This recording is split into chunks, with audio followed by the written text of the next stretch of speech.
everybody. Good to see you guys. Welcome to Midweek Message with Pastors Josh and Emma Weaver.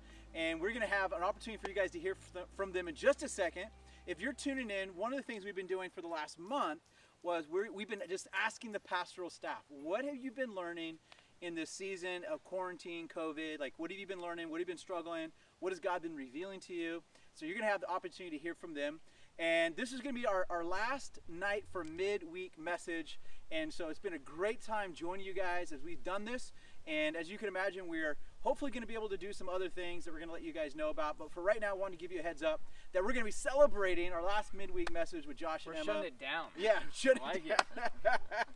The closers. Yeah, I like that. Yeah. There you go. You guys are the closers. So it's good to be with you guys. And yeah, we're just going to start off with, so as you guys have been living, and as a married couple, which is fun, and then as pastors, you know, so you got all kinds of different dynamics. What have you guys felt God's been showing you, either personally or as you've been seeing God work in people's lives and struggles, highs and lows? Just kind of generally, what do you feel like God's been showing you or teaching you in this time? I think, like, I mean, honestly, as a married couple, like, we've kind of been liking it. We've said that before, I think, like, on church and online and stuff like that, but it's been kind of a good rest for us. Like, we, you know, we're always working together, but now we've just been, like, chilling more, going on walks together, eating dinner together, like, actually, I was gonna say going to bed at a decent time, but not actually worse. Like worse 3 sleep. a.m. So bad. I've gotten into video games, and she has too, actually. But that's part of your job, right? You have to get into video games.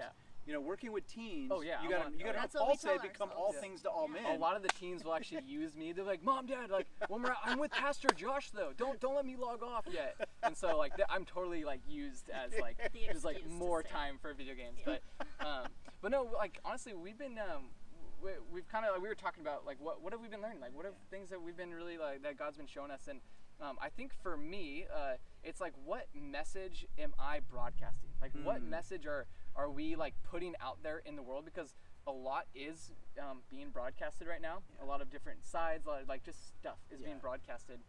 And so for me, I know it's been good for me to kind of have a check.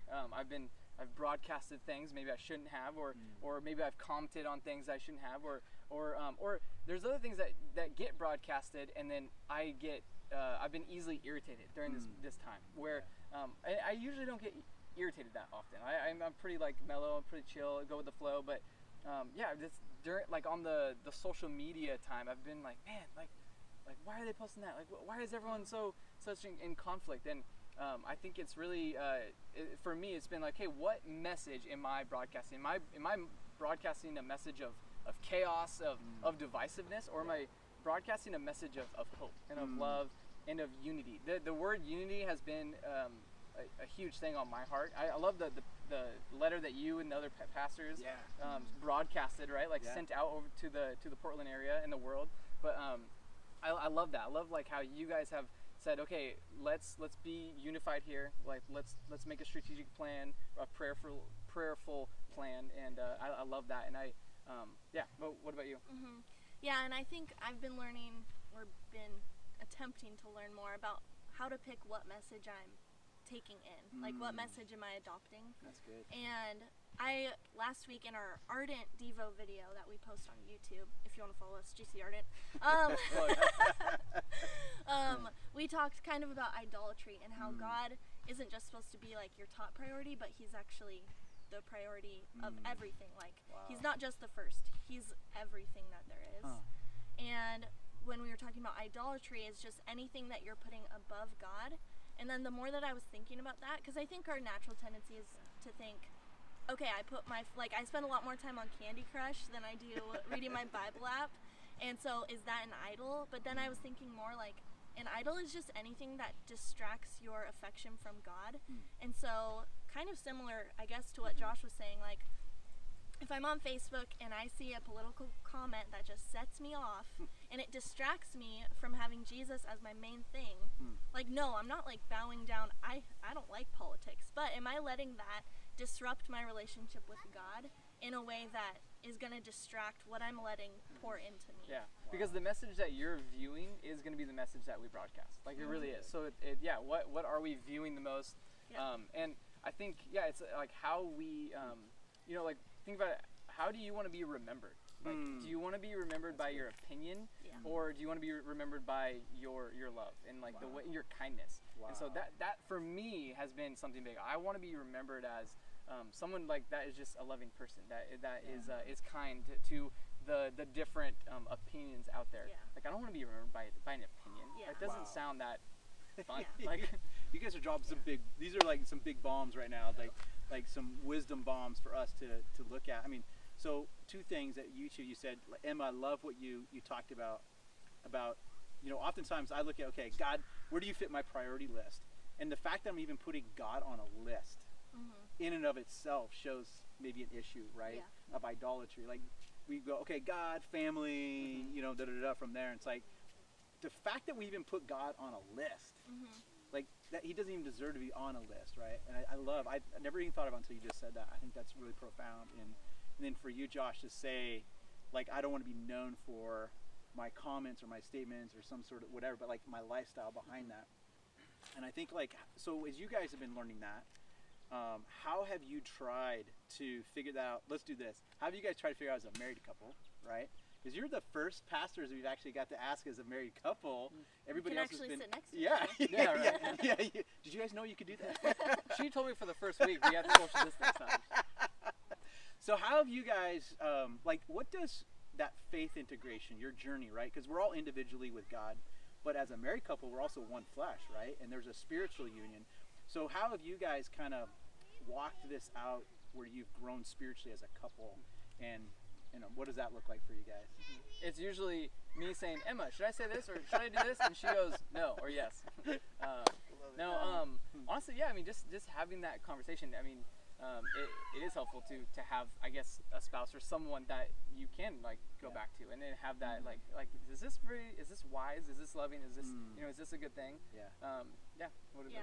I think too, just right now, especially with doing youth ministry, because I'm in so many different like circles of girls, and everybody, which this is amazing, but a lot of girls are wanting to use this time to like do a Bible study or things like that. So I think I'm in 7 Bible studies right now. And it's been really fun. Just even though we're doing like different things on our own, like with God, it's been fun, especially even what you said earlier. We've never been together so much as we have now. And so it's been nice every week or at the end of the day or whatever to just talk about, oh my gosh, I read this today, or when I was in this Bible study discussing it, this girl brought this up, like I thought this was such a cool idea or whatever. So yeah, I like the fact that we can be even learning different things from God. Like, I mean, we just came up with that like slogan in the car, but you know, like, what are you broadcasting out and what are you letting soak in?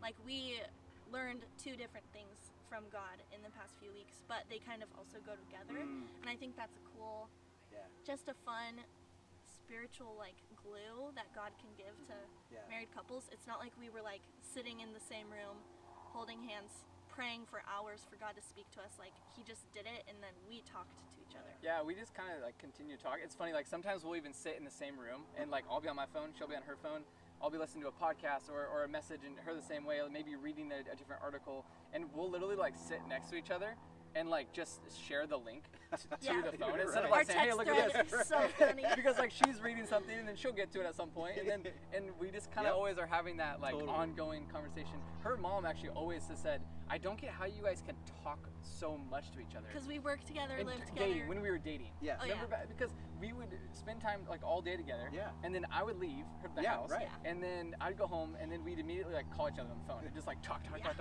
I don't know, I guess that's why we're both pastors. We just talk. Yeah. So. Well, and I think for you guys, obviously I've known you for a long time, and you guys have such a great marriage, and you guys really like you're friends, and you love each other, and so we talk about intimacy, which I know that we were going to talk about that too fully, but like the idea of intimacy, I know hard times like this can pull couples apart.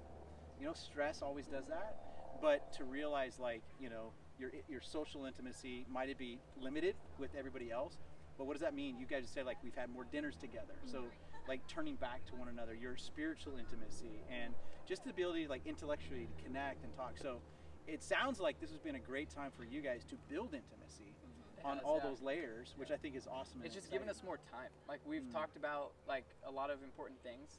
We're actually like in the middle of buying a house right now too, so we're like talking a lot about what do we want to do for this next house and stuff and projects. But like kids, you know, we definitely, we've had that talk. We're not gonna spoil We're not anything right now. We're not pregnant, nothing, but we've had the conversation multiple times, and like, what, so yeah, it's been giving us time, so it's been really fun. So it's been great because one of the questions that's being asked of the staff right now is, okay, we learned a lot during COVID, right? And we're kind of in this re-entry. Now we're in like officially phase 1, and everybody's re-entering is the language. And so there's this question, which is, what are the things we learned during COVID that we want to keep with us, right? That like, because you guys just articulated, man, there's been some good things that have come out of it. Yeah. And then there's probably things we all want to like, oh, let's leave that behind. Ugh, put that behind us. So if you guys would like, as we wrap up, what for you guys would you say is maybe 1 or 2 things you want to keep moving forward? I think we're gonna say the same thing too. Let's say it on 3. 1, 2, 3. Less Family busy? time. Oh. That's it. That's Okay, the same thing. That's the same thing. So I from with us and with like the families, what I've been hearing is that siblings are like getting along. They're like they're entertaining each other, like doing fun things together. Even like just families are watching at church together. Usually families don't go to church together. Right. It's like I go to the teen room, I go to the kid room, whatever. Or even not church, but like we know so many families who are doing movie nights multiple times a week, and like everyone rotates who gets to pick. Oh, that's so cool. fun. Yeah, doing dinners together where the kids are cooking and stuff like that. Like, so I hope that we don't just jump back into the busyness of man, like sports. I love sports. You know this. You love sports. Oh yeah. Sports are insane nowadays. Like so, and I'm not like knocking anything. If a kid wants to go all out in sport, like for sure. I think sports are great. Right.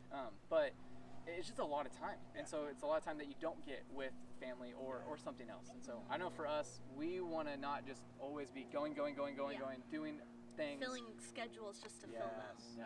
That's good. Well, you guys have had an opportunity to hear some very insightful things from Josh and Emma, and it's been fun too, you guys. I gotta say, like you guys on TV, on like Church Online, oh my gosh. I was a big fan of them starting their own YouTube channel because I think they just together have this great presence, and you guys are an amazing couple, and thanks for sharing this time with us. And it's been good, you guys, as we've been doing these midweeks together, and we look forward to the next things that we're going to be doing in the near future. So God bless you guys, and See you, we will Grace see you Chapel later. family. Love you Bye. guys.